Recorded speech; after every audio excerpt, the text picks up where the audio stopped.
Hey you! Yeah, you! Welcome to Roderick at Random. This is the pilot podcast of Roderick at Random from the website roderick.com. I'm Roderick Edwards. This is November 12th, 2013. I just figured I'd put a couple of these podcasts together, intending to be maybe 15 minutes, 30 minutes long. Maybe in the future we'll put some guests on. Right now I'll just be chatting to you. First of all, the theme music here that I picked. I'm a big Jerry Goldsmith fan. He is the guy who put together the Planet of the Apes theme music, the original Planet of the Apes from 1968. Ironically, the year I was actually born. And so anyhow, I really liked that, and I was trying to find something that sounded very much like the Planet of the Apes. And so I put together a few sounds there that I got free on the internet and composed a Roderick at Random theme song. Now, why the name Roderick at Random? Well, it comes from a 1980 book called Roderick at Random, or The Further Education of a Young Machine.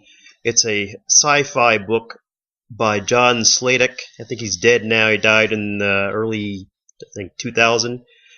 But anyhow, it's about a robot, basically, that everybody thinks is human. He tries to convince everybody he's a robot, but they all think he's human. And unfortunately, during the whole book, Roderick, the robot, sees human beings as basically pitiful, that's the way they're at least depicted, pitiful beings that can't even get anything straight. They're constantly on drugs or worrying about the most petty things, and he just doesn't understand it at all. And he's a robot that supposedly learned. I won't tell you the rest of the story, but that's where kind of that comes from. It also comes from a 1748 book called The Adventures of Roderick Random. This is what they call a picaresque novel. And the genre is satire and depicts realistic, and often humorous, detailed adventures of a roguish hero of low social class who lives by his wits in a corrupt society. At least that's the definition of Wikipedia. So that's interesting there, because that's kind of my mentality. I am in this World War fight here to exist, and I think we're all kind of like that. So this is the whole concept of Roderick at Random, just to explain it to you a little bit. And how the structure will be, I'm imagining, is just I'm going to talk a little bit, maybe throw in some commercials. Obviously, since we don't have any commercials right now, there'll be spoof commercials, so enjoy that. And also, I'm going to make sure that the way the podcasts are set up, you can just go to, every time there's a new podcast, it's RR1, RR2, RR3. You can just kind of keep up with that, and there'll also be, obviously, links and lists to it. And I want to add little segments. And so what we're going to do is we're going to take a break here and listen to one of our commercials. And then we're going to come back with a segment I call Dumb Terms. We're going to discuss active shooter. What does active shooter mean? Okay, you're listening to Roderick at Random with Roderick Edwards.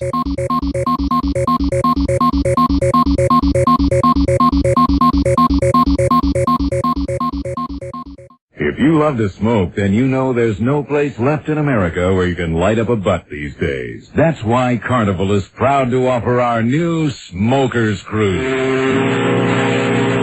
You'll board our luxury liner and be off to Who cares where you go? The point is, you'll be in international waters where you can smoke 24 hours a day for a full 2 weeks. They let us smoke on the dance floor, at all our meals, even in the pool. I like all the activities.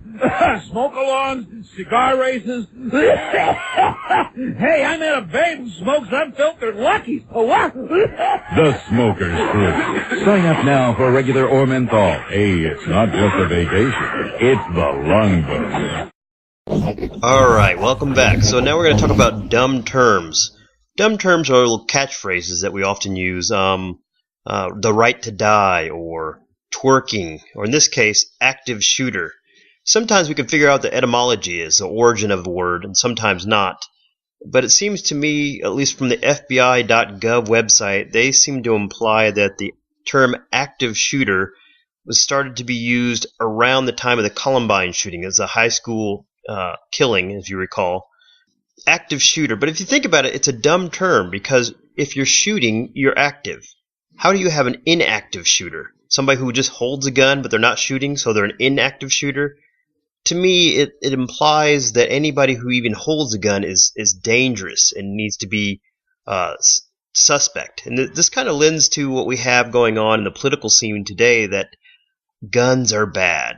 I don't want to get too far in this program about the Second Amendment and things like that, but even in terms we use, like active shooter, sends a false message.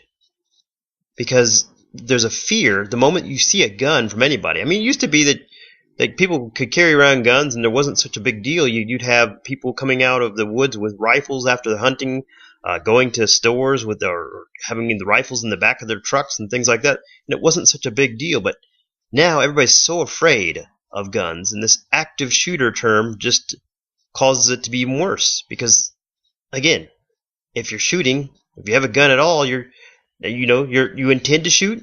If you hold a gun, you intend to shoot at any moment, and therefore you're considered an inactive shooter. So that's dumb terms. I'll think of some other ones as we go along. The next segment is Facebook Farrago. Here I want to talk about some of the things that go on with Facebook. Repost this or reshare this picture in 10 minutes and you're going to be cursed, or such and such. All these different things that go on in Facebook. Let's talk about a little bit of that. And we'll do that as soon as we come back from this commercial break.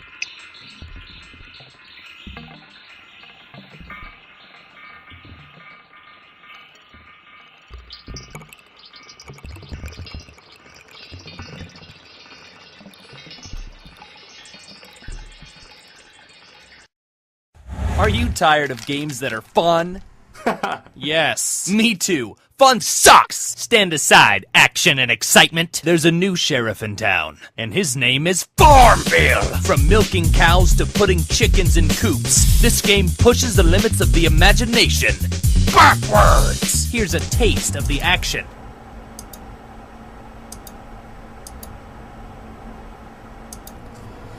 Farmville! It's about damn time. It's just like being a real farmer, only without the benefits. Farmville! Play Farmville to get out of dealing with issues, spending time with your children, or farming! Nice!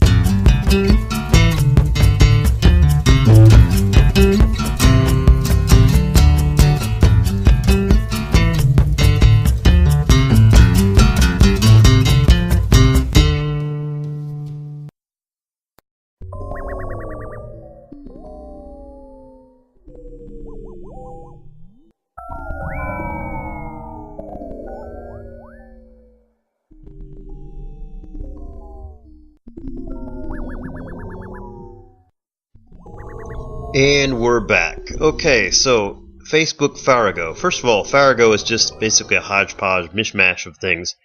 And so I want to put together a little bit of Facebook Farrago here. The first thing I want to talk about is those when you're scrolling down, and your friend posts something. It says, if you scroll past this, you'll go to hell, or if you repost this or reshare this, you'll see a blessing in 15 minutes. That's so annoying. And I'm a religious person, but it's so annoying because you feel like, well, if you're superstitious, which I try not to be, and I don't post this, to me, friends shouldn't be doing that. That's almost extortion. Don't do that to me. Don't post things like that. and I'll be happy. I know you already don't send me these little Candy Crush invitations. That's Facebook doing that. That's not normally you.